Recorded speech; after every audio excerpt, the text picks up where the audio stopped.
अंकिता भंडारी हत्याकांड एक जटिल मामला है। यह मामला सिर्फ एक हत्या का मामला नहीं है। यह सत्ता के दुरुपयोग का मामला भी है। यह शोषण और अधूरे न्याय का मामला है। अंकिता मामले में न्याय की मांग एक जटिल और संवेदनशील मुद्दा है। यह सवाल उठता है कि क्या अंकिता को वास्तव में पूरा न्याय मिला। इस मामले में यह जांचना महत्वपूर्ण है कि क्या कोई प्रभावशाली व्यक्ति कानून से बच गया। न्याय की प्रक्रिया में पारदर्शिता और निष्पक्षता सुनिश्चित की जानी चाहिए। पीड़ित परिवार को न्याय मिलना चाहिए और दोषियों को सजा मिलनी चाहिए। यह मामला समाज में न्याय और जवाबदेही के महत्व को दर्शाता है। यह वीडियो अंकिता भंडारी की कहानी की पड़ताल करता है। सितंबर 2022 में हुई घटनाओं को उजागर किया जाएगा। जांच में हुई गलतियों का विश्लेषण किया जाएगा। अदालत के फैसले और वीआईपी एंगल पर चर्चा की जाएगी। आज भी लोग विरोध क्यों कर रहे हैं, इस पर प्रकाश डाला जाएगा।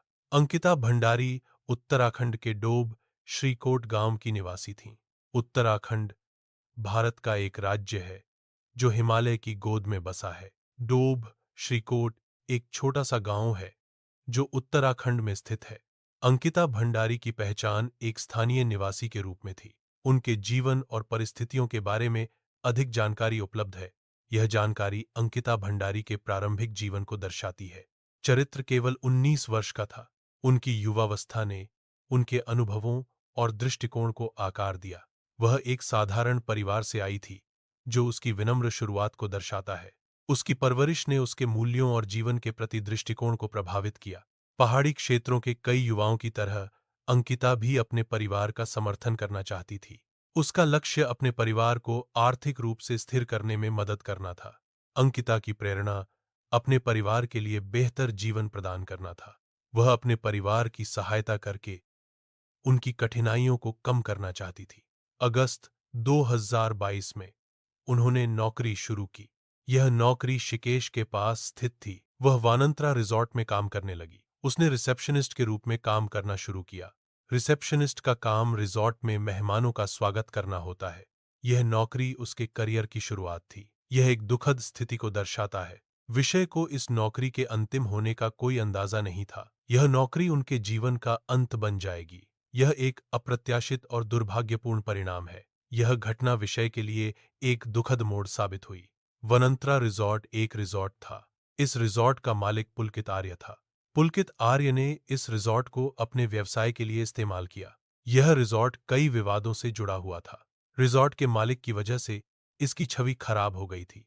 वनंत्रा रिजॉर्ट एक बदनाम जगह बन गया था। पुलकित आर्य एक पूर्व बीजेपी नेता का बेटा था। इस मामले में राजनीति का प्रवेश यहीं से होता है। राजनीतिक संबंध इस केस को और भी जटिल बनाते हैं। पुलकित के पिता के राजनीतिक संबंध जांच को प्रभावित कर सकते हैं। इसलिए इस मामले में राजनीतिक कोण को ध्यान में रखना महत्वपूर्ण है। सौरभ भास्कर रिजॉर्ट के प्रबंधक हैं। वह रिजॉर्ट के संचालन और प्रबंधन के लिए जिम्मेदार है। अंकित गुप्ता सहायक प्रबंधक हैं। वह रिजॉर्ट के प्रबंधक को सहायता प्रदान करते हैं। मुख्य आरोपी वे व्यक्ति होते हैं जिन पर किसी अपराध को करने का आरोप लगाया जाता है। वे जांच के केंद्र में होते हैं और उन पर अपराध में शामिल होने का संदेह होता है। मुख्य आरोपियों की पहचान सबूतों और गवाहों के बयानों के आधार पर की जाती है। इस मामले में 3 लोग बाद में मुख्य आरोपी बने। जांच और कोर्ट के अनुसार अंकिता पर कुछ स्पेशल सर्विसेज देने का दबाव था। यह दबाव उसे एक विशेष प्रकार की सेवा प्रदान करने के लिए मजबूर कर रहा था। अंकिता को इस सेवा के लिए विशेष रूप से लक्षित किया गया था। यह घटना अंकिता के साथ हुई वास्तविक घटनाओं पर आधारित है। यौन शोषण एक ऐसा शब्द है जिसका उपयोग अक्सर यौन शोषण को छिपाने के लिए किया जाता है।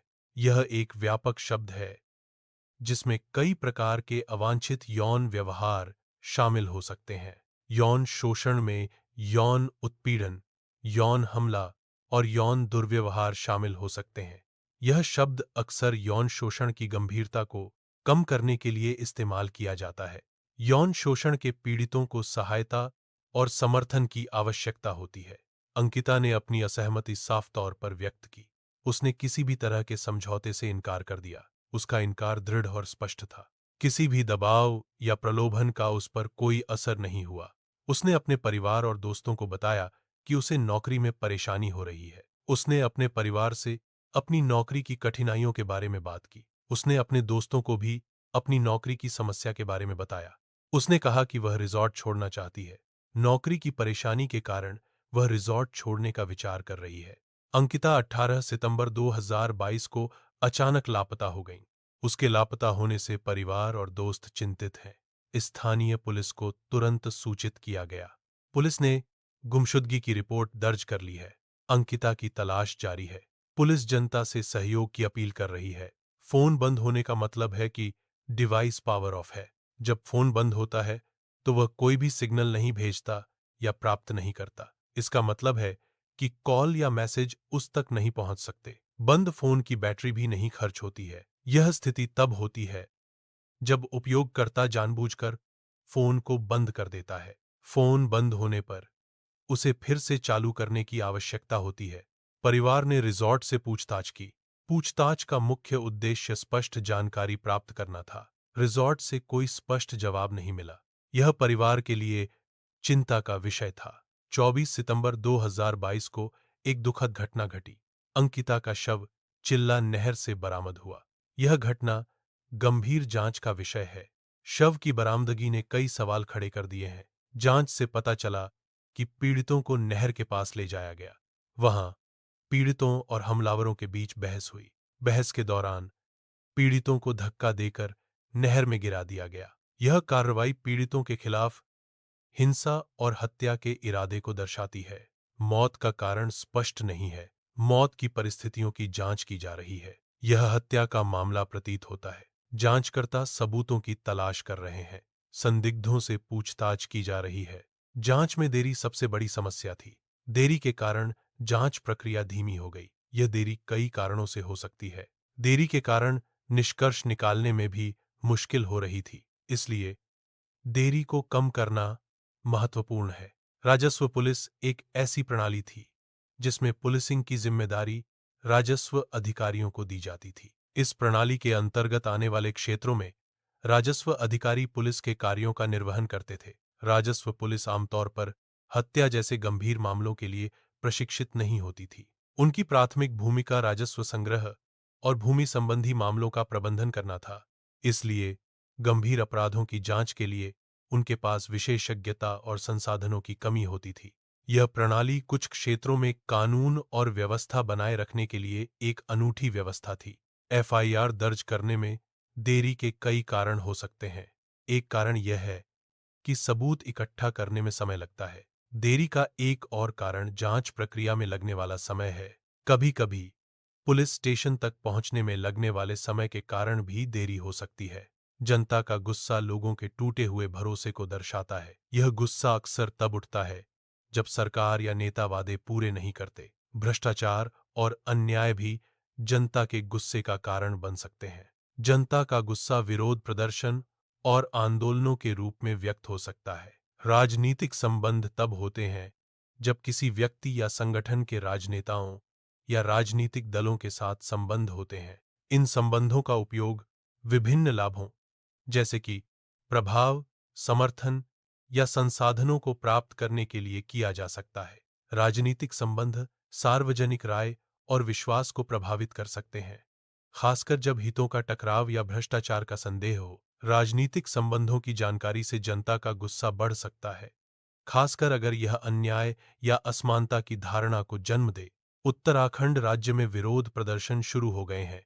ये प्रदर्शन विभिन्न कारणों से हो रहे हैं। प्रदर्शनकारियों ने अपनी मांगों को सरकार तक पहुंचाने की कोशिश की है। स्थिति पर कड़ी नजर रखी जा रही है। बुलडोजर एक भारी मशीन है जिसका उपयोग निर्माण और विध्वंस कार्यों में किया जाता है। यह आमतौर पर भूमि को समतल करने, मलबा हटाने और इमारतों को गिराने के लिए उपयोग किया जाता है। बुलडोजर में एक बड़ी धातु की प्लेट होती है जिसे आगे की ओर लगाया जाता है। यह प्लेट हाइड्रोलिक रूप से नियंत्रित होती है और इसे ऊपर और नीचे किया जा सकता है। सरकार ने रिजॉर्ट पर बुलडोजर चलवा दिया, जिसका अर्थ है कि रिजॉर्ट को ध्वस्त कर दिया गया। यह कार्रवाई कानूनी, राजनीतिक या अन्य कारणों से की जा सकती है। विवाद एक ऐसी स्थिति है जहां लोगों के विचार या कार्य अलग-अलग होते हैं। कुछ लोग इसे सख्त कार्रवाई कहते हैं, जिसका अर्थ है कि वे इसे सही मानते हैं। अन्य लोग कहते हैं कि इससे सबूत मिटा दिए गए, जिसका अर्थ है कि यह गलत था। इसलिए विवाद में अलग अलग दृष्टिकोण होते हैं और यह तय करना मुश्किल होता है कि क्या सही है। एक लंबी कानूनी प्रक्रिया के बाद कोर्ट ट्रायल हुआ। यह ट्रायल 30 मई 2025 को कोटद्वार की अदालत में हुआ। अदालत ने इस मामले में अपना फैसला सुनाया। फैसला सुनाने की प्रक्रिया में सभी कानूनी पहलुओं का ध्यान रखा गया। यह फैसला कोटद्वार की अदालत के इतिहास में एक महत्वपूर्ण निर्णय साबित हो सकता है। इस मामले में 3 व्यक्तियों को दोषी पाया गया है। दोषियों में से एक पुलकित आर्य है, दूसरा दोषी सौरभ भास्कर है, तीसरा दोषी अंकित गुप्ता है। आरोपों में हत्या शामिल है, जो किसी व्यक्ति की गैरकानूनी हत्या है। आपराधिक साजिश, एक या अधिक अपराध करने की योजना बनाने का एक समझौता है। यौन उत्पीड़न में गैर सहमतिपूर्ण यौन आचरण की एक श्रृंखला शामिल है। सबूत मिटाने का अर्थ है जांच को बाधित करने के लिए जानबूझकर सबूतों को नष्ट करना या छिपाना। ये आरोप गंभीर कानूनी परिणामों को जन्म दे सकते हैं।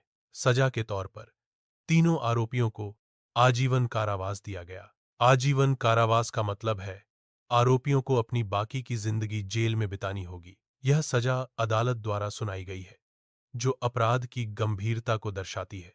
आजीवन कारावास कुछ मामलों में 14 साल की सजा के बाद कम हो सकती है, लेकिन यह अदालत के फैसले पर निर्भर करता है।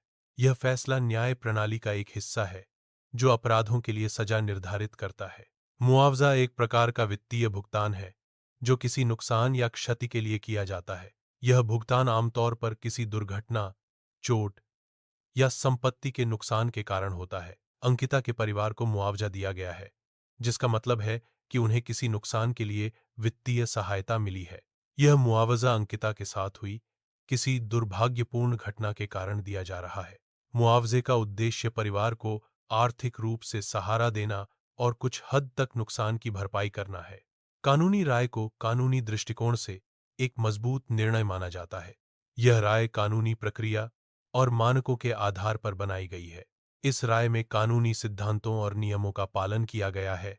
यह राय कानूनी मामलों में महत्वपूर्ण मार्गदर्शन प्रदान करती है। इस राय के आधार पर कानूनी कार्रवाई को आगे बढ़ाया जा सकता है। जनता का गुस्सा अभी भी शांत नहीं हुआ है।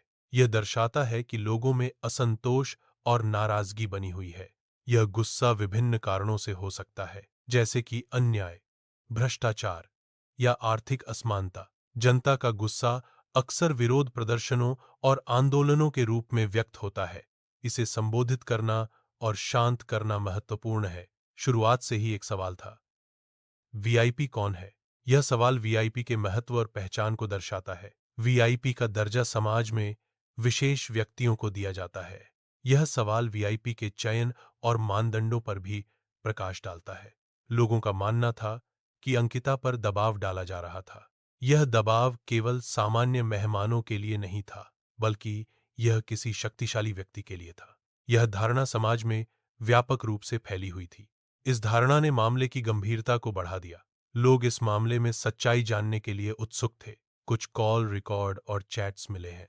इन रिकॉर्ड्स में विप का इशारा है, लेकिन किसी विप का नाम नहीं लिया गया है। यह सबूत अधूरा है। आगे की जांच जारी है। 2025-26 में कुछ नए आरोप सामने आए। इन आरोपों की प्रकृति और विवरण अभी तक पूरी तरह से स्पष्ट नहीं है। इन आरोपों की जांच की जा रही है ताकि सच्चाई का पता लगाया जा सके। इन आरोपों के परिणाम विभिन्न कारकों पर निर्भर करेंगे, जैसे कि सबूत और कानूनी प्रक्रिया।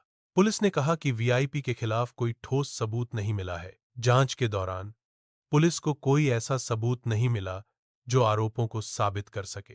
पुलिस के अनुसार आरोपों को साबित करने के लिए पर्याप्त सबूत का अभाव है। इसलिए वीआईपी के खिलाफ लगाए गए आरोप वर्तमान में साबित नहीं हुए हैं। विवाद यहीं से और गहरा गया। यह एक महत्वपूर्ण मोड़ था। इससे स्थिति और जटिल हो गई। मतभेद और बढ़ गए। आगे की चर्चा मुश्किल हो गई। आज भी लोग प्रदर्शन कर रहे हैं। वे सीबीआई जांच की मांग कर रहे हैं। वे पूरी जांच दोबारा कराने की मांग कर रहे हैं। वे सभी कॉलों की जांच कराने की मांग कर रहे हैं। वे सभी डिजिटल सबूतों की जांच कराने की मांग कर रहे हैं। लोग निष्पक्ष और विस्तृत जांच चाहते हैं। जनता पूछ रही है, क्या अंकिता की मौत में सिर्फ 3 लोग शामिल थे? एक और सवाल, क्या किसी प्रभावशाली व्यक्ति को बचाने की कोशिश की गई? क्या जांच प्रणाली ने पूरी ईमानदारी से अपना काम किया? इन सवालों के जवाबों का जनता को इंतजार है। विरोध प्रदर्शन आज भी जारी हैं। विरोध प्रदर्शनों के जारी रहने के कई कारण हैं। इन कारणों में सामाजिक असमानता शामिल है। राजनीतिक अन्याय भी एक कारण है। आर्थिक मुद्दे भी विरोध प्रदर्शनों को बढ़ावा देते हैं। इन सभी कारणों से विरोध प्रदर्शन जारी हैं। यह केस कामकाजी महिलाओं की असुरक्षा को दर्शाता है। यह सत्ता के गलत इस्तेमाल को उजागर करता है। यह सिस्टम की खामियों को दिखाता है। यह न्याय पर उठते सवालों को प्रस्तुत करता है। यह केस इन सभी महत्वपूर्ण मुद्दों पर प्रकाश डालता है। अंकिता अब सिर्फ एक नाम नहीं रही, यह एक प्रतीक बन गई है। यह एक विचार का प्रतिनिधित्व करती है। यह एक आंदोलन को दर्शाती है। अंकिता का नाम अब प्रेरणा का स्रोत है। अंकिता भंडारी की उम्र केवल 19 साल थी। यह मामला एक युवा जीवन के दुखद अंत को दर्शाता है। इस घटना ने समाज में महिलाओं की सुरक्षा पर सवाल खड़े किए हैं। यह मामला न्याय और जवाबदेही की आवश्यकता को उजागर करता है। अंकिता भंडारी की कहानी एक चेतावनी है। यह हमें युवाओं के अधिकारों की रक्षा करने की याद दिलाती है। अंकिता ने गलत काम करने से इनकार कर दिया। उसने अनैतिक कार्यों में शामिल होने से मना कर दिया। उसने सिद्धांतों के खिलाफ जाने से इनकार कर दिया। उसने गलत तरीके से लाभ कमाने से इनकार कर दिया। उसने अपनी ईमानदारी बनाए रखने का फैसला किया। कीमत का तात्पर्य है कुछ प्राप्त करने के लिए दिया गया मूल्य। कभी-कभी कीमत बहुत अधिक हो सकती है। कुछ मामलों में कीमत जीवन ही हो सकती है। यह दर्शाता है कि कुछ चीजें कितनी महत्वपूर्ण या मूल्यवान हो सकती हैं। 3 लोग जेल में हैं, लेकिन कुछ सवाल अभी भी बाकी हैं। यह स्थिति अनसुलझे मुद्दों की ओर इशारा करती है। इन सवालों का समाधान आवश्यक है। न्याय सुनिश्चित करने के लिए इंसाफ एक जटिल अवधारणा है, जिसका मूल्यांकन समय के साथ होता है। यह निर्धारित करना कि इंसाफ हुआ है या नहीं एक सतत प्रक्रिया है। इंसाफ की पूर्णता का आकलन करने के लिए समय एक महत्वपूर्ण कारक है। समय के साथ नए तथ्य और दृष्टिकोण सामने आ सकते हैं। ये नए पहलू इंसाफ की हमारी समझ को बदल सकते हैं। इसलिए इंसाफ का मूल्यांकन एक गतिशील और समय संवेदनशील प्रक्रिया है। अंकिता को भुलाया नहीं जाना चाहिए। यह एक महत्वपूर्ण बात है। यह सुनिश्चित करना आवश्यक है कि अंकिता की स्मृति बनी रहे। यह स्मरण हमें भविष्य में बेहतर निर्णय लेने में मदद करेगा। अंकिता की यादें हमें सही मार्ग पर चलने के लिए प्रेरित करेंगी। धन्यवाद एक भावना है जो कृतज्ञता व्यक्त करती है। यह किसी के प्रति आभार व्यक्त करने का एक तरीका है। धन्यवाद कहने से सकारात्मक संबंध बनते हैं। यह विनम्रता और सम्मान का प्रतीक है। उत्तराखंड मामला उत्तराखंड के सबसे संवेदनशील मामलों में से एक है। यह मामला उत्तराखंड के विवादित मामलों में से एक है। इस मामले में कई लोगों की राय अलग-अलग है। यह मामला उत्तराखंड के लिए बहुत महत्वपूर्ण है। इस मामले का समाधान जल्द ही होना चाहिए। यह मामला अधूरे न्याय का प्रतीक है। अधूरा न्याय तब होता है जब न्याय प्रक्रिया पूरी तरह से संपन्न नहीं होती। इसके परिणाम स्वरूप पीड़ितों को पूरी तरह से राहत नहीं मिलती। अधूरे न्याय से समाज में असंतोष और अविश्वास पैदा हो सकता है। आज भी लोग सड़कों पर मौजूद हैं। यह स्थिति सामाजिक और आर्थिक चुनौतियों को दर्शाती है। सड़कों पर रहने वाले लोगों को अक्सर बुनियादी सुविधाओं की कमी होती है। उन्हें स्वास्थ्य और सुरक्षा संबंधी जोखिमों का सामना करना पड़ता है। इन लोगों की मदद के लिए सामाजिक संगठनों और सरकार को मिलकर काम करना चाहिए। आज भी कई सवाल उठ रहे हैं। इन सवालों का जवाब ढूंढना जरूरी है। ये सवाल हमारे समाज और भविष्य से जुड़े हैं। इन सवालों पर विचार करना आवश्यक है। हमें इन सवालों के समाधान की दिशा में काम करना चाहिए। अंकिता अपने परिवार की मदद करना चाहती थी। उसने महसूस किया कि उसके परिवार को उसकी सहायता की आवश्यकता है। उसने अपने परिवार के लिए एक मजबूत समर्थन बनने का फैसला किया। अंकिता ने परिवार को सहारा देने के लिए कड़ी मेहनत करने का निश्चय किया। उसका लक्ष्य था कि वह अपने परिवार को आर्थिक रूप से स्थिर करे। अंकिता की प्रेरणा उसके परिवार के प्रति उसका प्यार था। यह नौकरी उनके जीवन की अंतिम नौकरी होगी। इसका मतलब है कि वे इस पद से सेवानिवृत्त होंगे। वे अब कोई अन्य नौकरी नहीं करेंगे। यह उनके करियर का अंतिम चरण है। राजनीति की एंट्री यहीं से इस केस में राजनीति की एंट्री होती है। राजनीति का प्रवेश इस मामले में एक महत्वपूर्ण मोड़ है। राजनीति के प्रवेश से मामले की दिशा बदल सकती है। यह प्रवेश मामले को और जटिल बना सकता है। राजनीति के प्रवेश से नए पहलू सामने आ सकते हैं।